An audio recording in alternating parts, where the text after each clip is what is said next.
Yeah.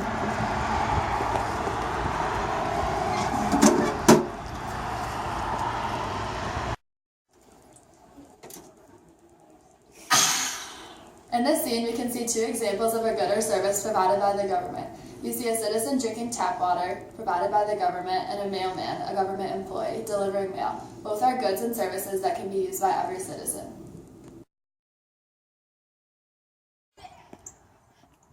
Hey, jaywalker! You have the right to remain silent. Get into my police car. Anything you will and say may be held against you in a court of law. In this scene, the police officer is a government employee maintaining order by removing criminals from the streets. Without the government providing the police, there would be a lot of disorder in our community.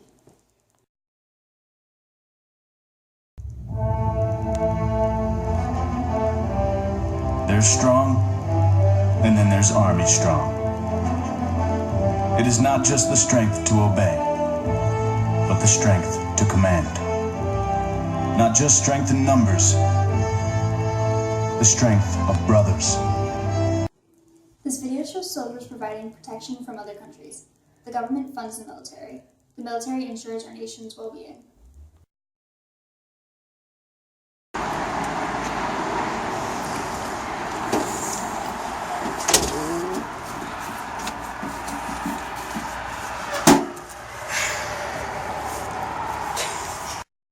We see a citizen receiving her taxes that she must pay to her government. The government must tax their citizens in order to raise money. The money is used by both federal and local governments. Everything that is provided by the government is done so by the collection of taxes. Do you solemnly swear to tell the truth, the whole truth, and nothing but the truth, so help you God? Yes, I do.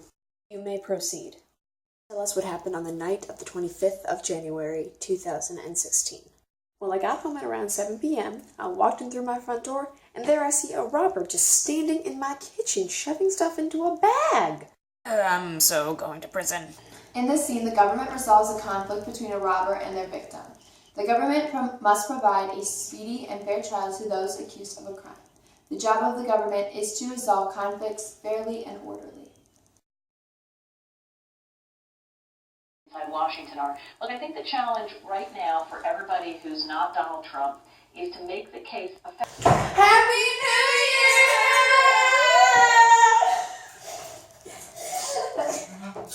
Can I have some champagne? Yeah. Oh, hell no! You're not even 12. I say, as her father, that she can have some champagne. I say, problem no. She's gonna get brain damage and it's got alcohol in it, and that's illegal. I pledge allegiance to the flag of the United States of America and to the republic for which it stands, one nation, under God, indivisible, with liberty and justice for all. Socialization of citizens occurs not only from the government, but also from family. We can see that parents have an influence on their children's political ideology. The government socializes citizens by promoting the Pledge of Allegiance in schools. Media can socialize citizens through the news coverage.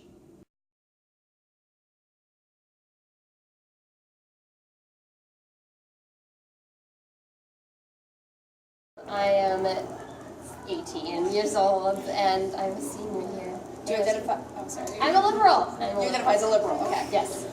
So, number one, should the government continue to fund Planned Parenthood? Yes, they should. Speak louder, please. Yes, they should. Do you support the death penalty? No.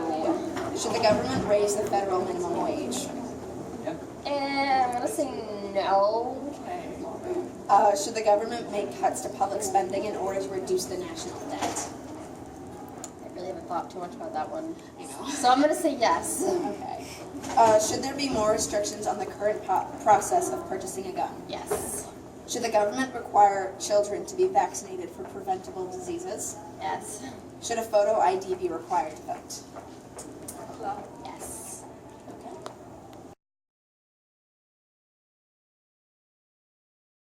Age. 23. Do you identify as a liberal or conservative? Liberal. Okay. Should the government continue to fund Planned Parenthood? Yes, definitely.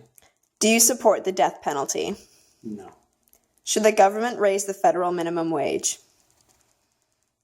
Yes. Should the government make cuts to public spending in order in order to reduce the national debt? Yeah. Should there be more restrictions on the current process of purchasing a gun? Yes. Yeah, definitely.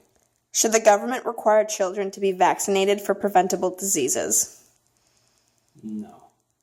Should a photo ID be required to vote? No.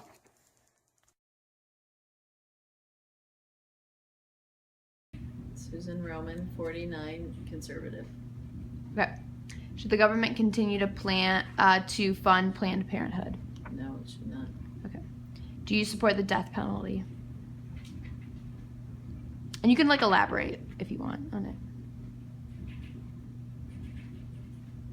I don't believe that the government should support Planned Parenthood because I don't believe that people should be forced to give money to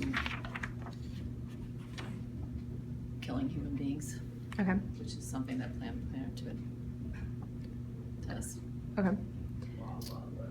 Do you support the death penalty?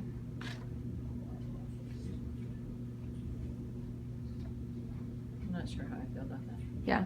So just undecided. Okay. 3, should the government raise the federal minimum wage? No, I don't believe they should. I believe that small businesses are part of what makes America run, and if we raise the minimum wage, there are many small businesses that will go out of business because they cannot afford, and people are going to lose their job and the unemployment rate's going to increase. And so I believe that the cost of living needs to, but all that's going to do is increase the cost of living here in the United States as we increase the minimum wage. So Okay. I do not believe that that's the answer to our problems. Okay. Should the government make cuts to public spending in order to reduce the national debt? Yes. Yes. The government spends money on ridiculous things that is a waste of money that could be used to go towards our national debt. Okay. Should there be more restrictions on the current process of purchasing a gun?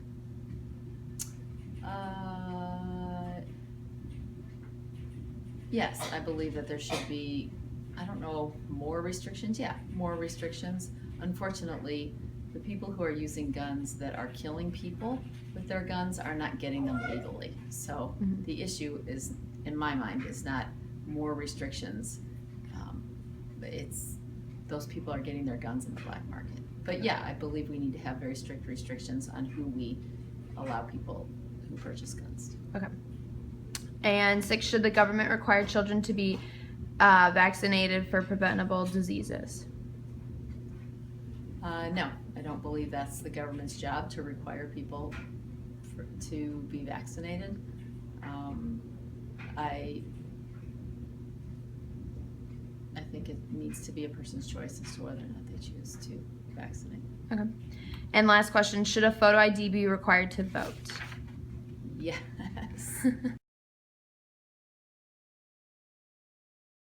All right, good afternoon. Hi, I'm Jim Dorff, Hannah's dad. I was born in 1959, therefore I'm 56 years old.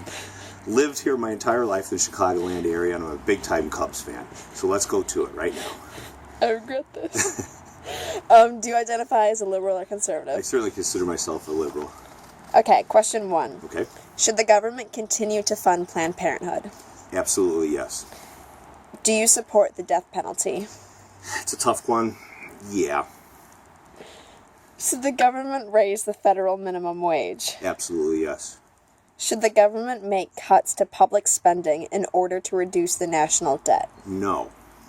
Should there be more restrictions on the current process of purchasing a gun? Yes, there should be more restrictions. Should the government require children to be vaccinated for preventable diseases? Good question. Yeah. What? Should a photo ID be required to vote? Yes. Okay. So, what is your age, and do you identify as liberal or conservative? I'm a junior. I'm 17 years old, and I'm liberal. So, should the government continue to fund Planned Parenthood? Yes. Do you support the death penalty? No. Should the government raise the federal minimum wage? Yes. Yes. Should the government make cuts to public spending in order to reduce national debt? Yes. Should there be more restrictions on the current process of purchasing a gun? Sorry, could you repeat that? Should there be more restrictions on the current process of purchasing? Yes. Yes, there should. Yes. Should the government require children to be vaccinated for preventable diseases? Yes. And should a photo ID be required to vote? Yes.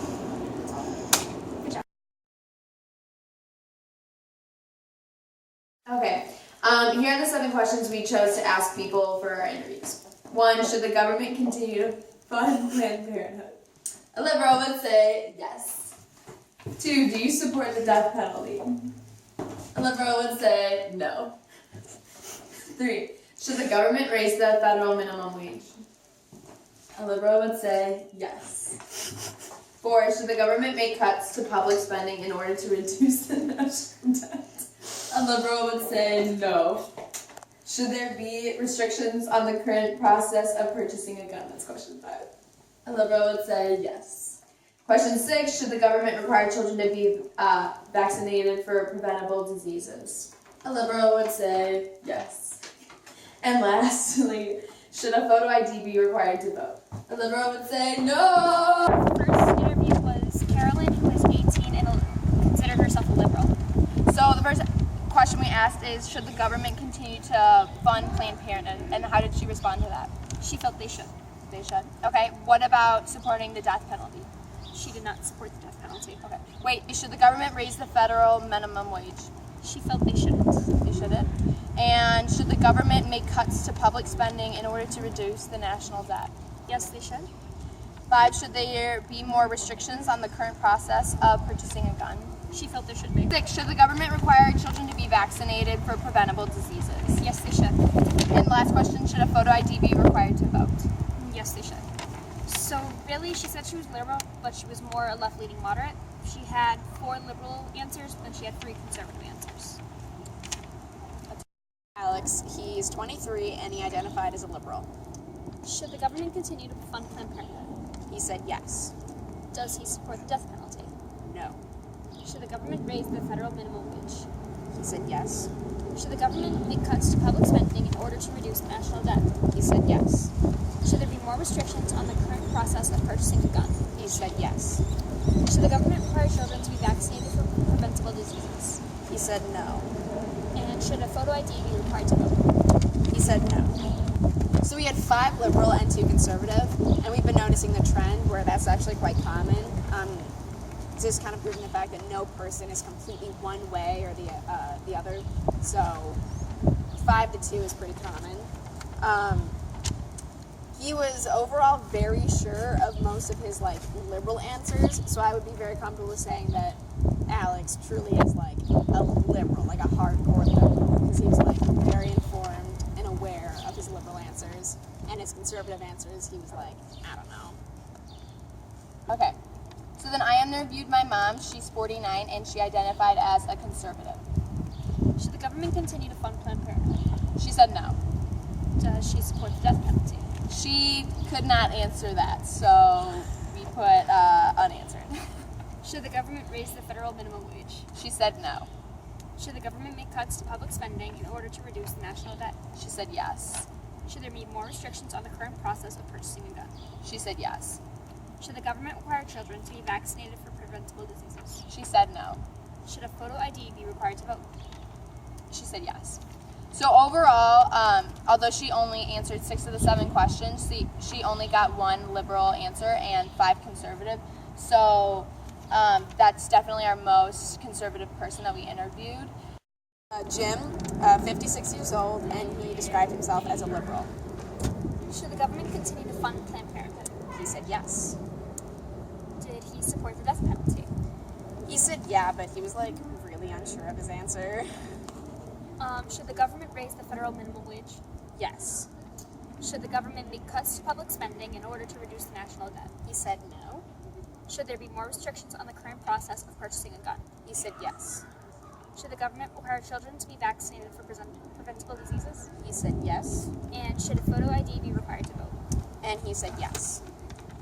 So he wound up having 5 liberal and 2 conservative. but his two conservative questions, one he was really unsure of, which was the death penalty, and the last one was the voting ID. But that could easily be because he's from Chicago, where it's so natural for people to just commit voting fraud. As my dad used to, well, he actually says this normally, it's just vote early, vote often, it's like a thing. So his two conservative answers were like not as sure as his legal stuff was. I'm Phil Cease. I've been on the Wheaton City Council since May 2005. That's the first question. Which is what was your... So, okay. Another question we have are, what are some of the major components of your positions?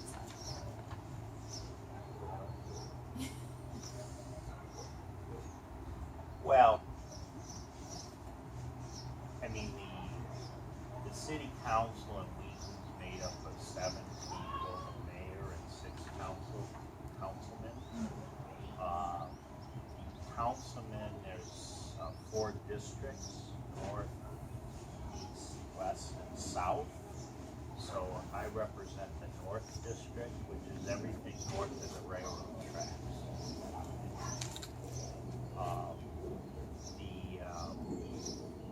The elections are held every 2 years, and so the next election is going to be April of 2017, and the 4 districts will run in that election. And then 2 years later, there's the election for mayor, and there's 2 council people who run citywide. So that's how the board is, council is set up. The key point with the city council is the city council. They don't sing right because I'm only out. Okay, so good.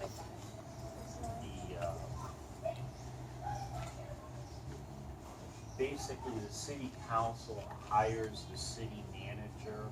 The city manager is responsible for running the city. So the city council is involved in the day-to-day running for the city that's delegated to the city. Okay. So like what types of stuff do you do then in your meetings, like types of decisions you make? Well, basically the council's responsible for setting policy. The city manager is responsible for implementing the policy. The biggest piece of the policy is probably passing a budget each year. So the budget kind of drives the activities for the city. The second thing is, you come to a council meeting, there's different ordinances that are passed. A lot of that has to do with running the city. Some of it's changing ordinances. A lot of it is bids, accepting bids for different services, authorizing the expenditure of money. So those tend to be the key decisions. What made you decide to run for the first time? I have to be careful the way I answer that question. Quite frankly, we had a zoning issue next to our property here, and they wanted to subdivide the property, and they needed 4 variances to do that. And we were successful in stopping that. That project didn't go forward. But it was one of those things, you kind of saw how things were working, and you kind of figured, are those people really representing my interests? So the polite answer is it was really concern over zoning issues that got me involved and educated on how things work.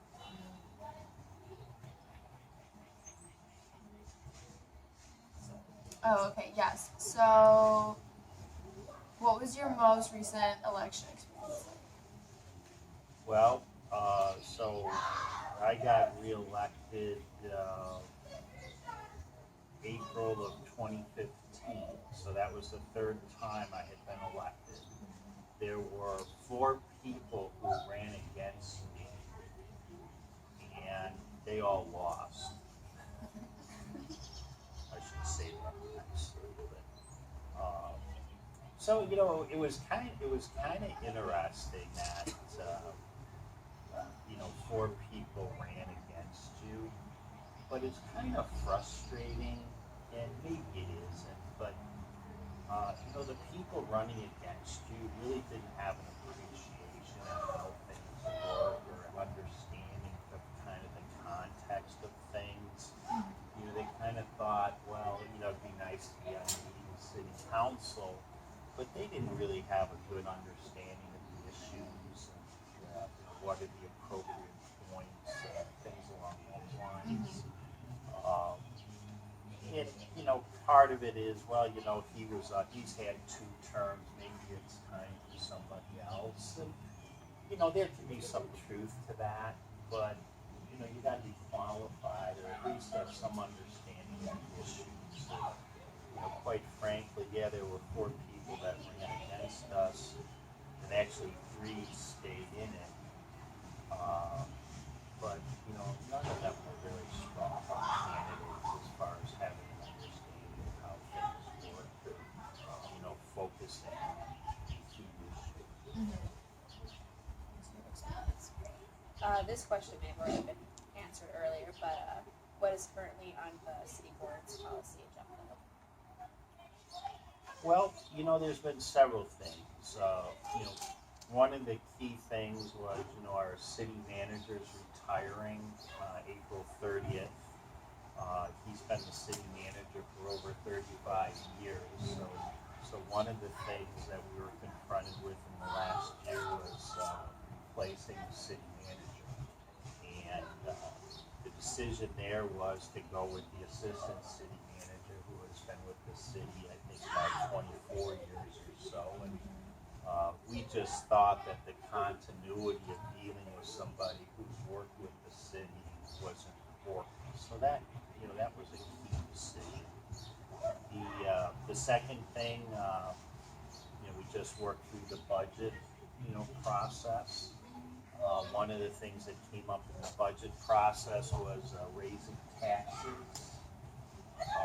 So for the first time in 6 years, there's going to be an increase in the real estate taxes, about $470,000 or so. It's kind of unfortunate. I don't think we need to raise taxes, and kind of lost that vote, kind of 3-3 tie. If we have a tie vote, the motion fails.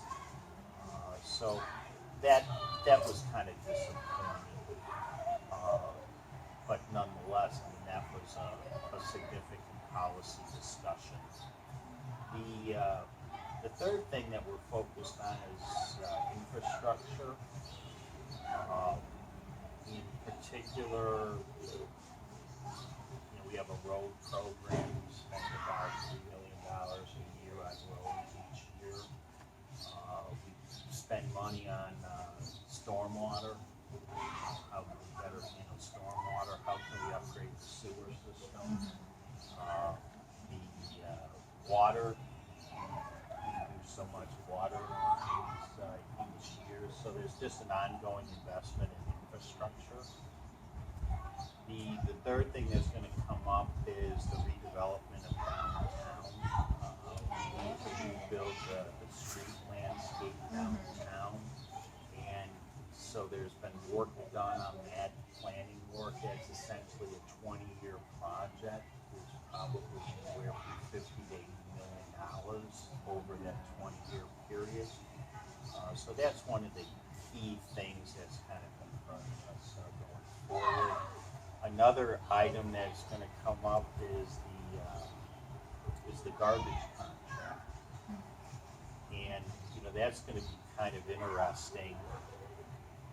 We have this garbage service, and we have the sticker program, and we have a pretty successful recycling program.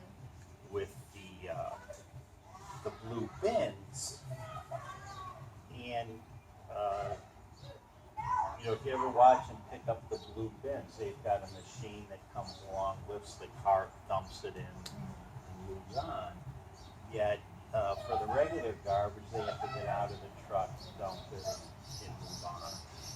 So it's going to be interesting to see what the bids are, because there's more and more interest in automation. So why should we handle regular garbage differently than how we handle the recyclables? You know, the guy can have a truck to pick it up and dump it without getting out of the truck. So it's going to be interesting to see what the bids are. You know, some people want the sticker system because they believe it's important. They call it pay for throw, so you pay for what you throw out. But you know, the other side of that is, you know, that's going to be more expensive than having the automated approach like we currently have with recycling. You know, maybe we should look at that approach. The other thing that's going to come out of this is, you know, everybody thinks recycling is free. You know, you don't have to put a sticker out there, but basically there is a cost associated with recycling, and it's part of the sticker price. So, you know, that's going to be another decision as to, you know, how do we administer that going forward. So, probably more than you wanted to know about garbage, but that's going to be a current issue over the next several months. I think the contract may be up September 1st or October 1st, so that's something that's rather current. I'm just gonna check the camera real quick just to make sure. No, I know it's filming. I also just wanted to look at the time too. Okay.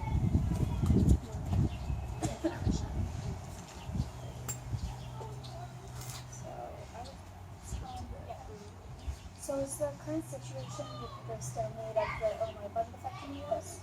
Isn't that a nice question? That's current. That's a very good question. The answer at the moment is no. The effect has been very limited. But the concern you have is, you know, are we going to continue to get the money we currently get from the state? And basically, they can change that at any time. And there's kind of a frustration associated with that because, you know, how do you plan for it? You know, for example, a portion of the state income tax comes back to the city. They call it the local government distribution, LGDF. And that's worth probably about $5.6 million to the city of Wheaton each year. And they're always talking, well, they're going to reduce this LGDF. That, you know, there was an initial position that they were going to cut it in half. So that would be like $2.8 million. And you ask yourself, okay, where are you going to get $2.8 million? And just to give you a sense of what $2.8 million is, for every 1 cent in the tax rate for the city of Wheaton, just specific to the city of Wheaton, 1 cent is worth $200,000.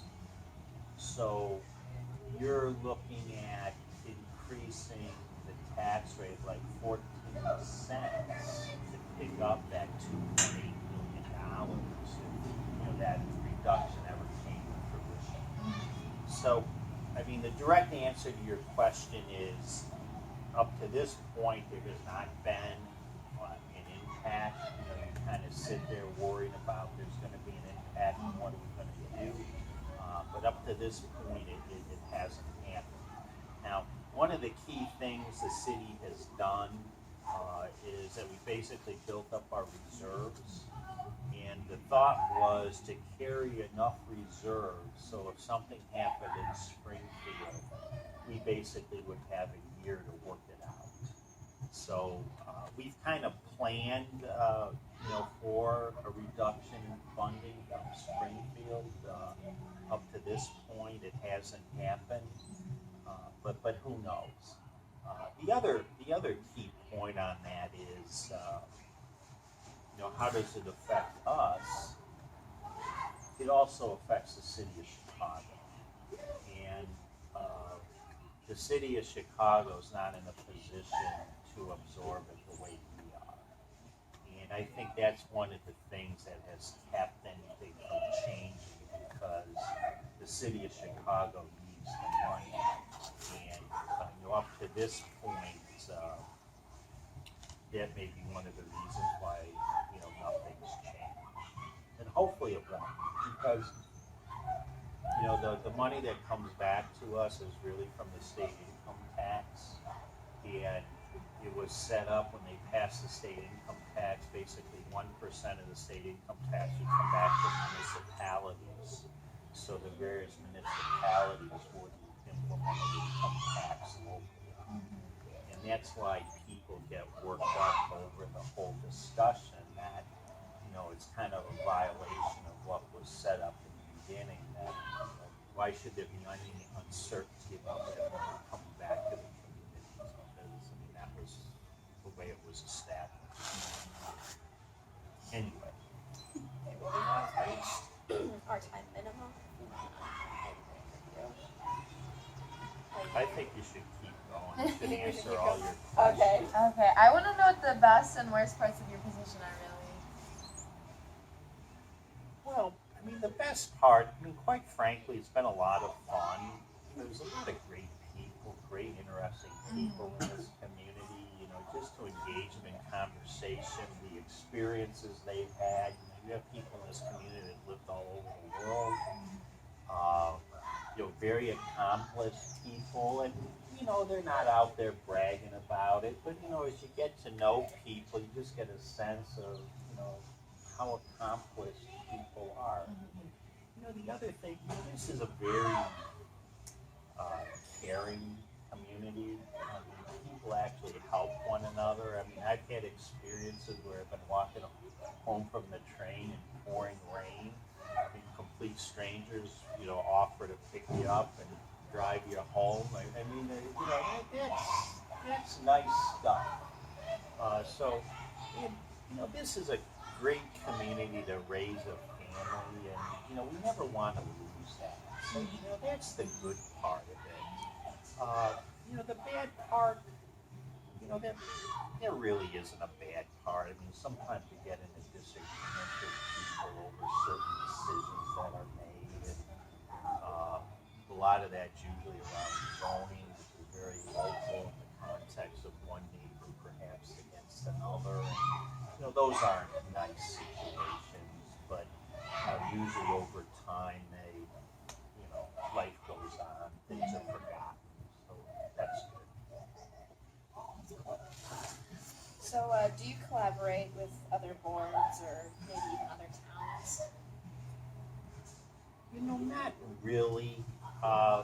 There's some camaraderie as far as, the different village boards or city councils, because, people are kind of confronted with the same issues, but there's not a lot of day-to-day contact. There's a DuPage mayors and managers is kind of a grouping of the local municipalities within DuPage County, so there's some interaction.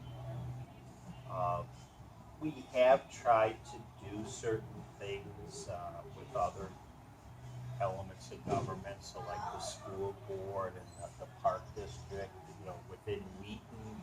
Are there things that we can do together so that it's, we're not doing things 3 times?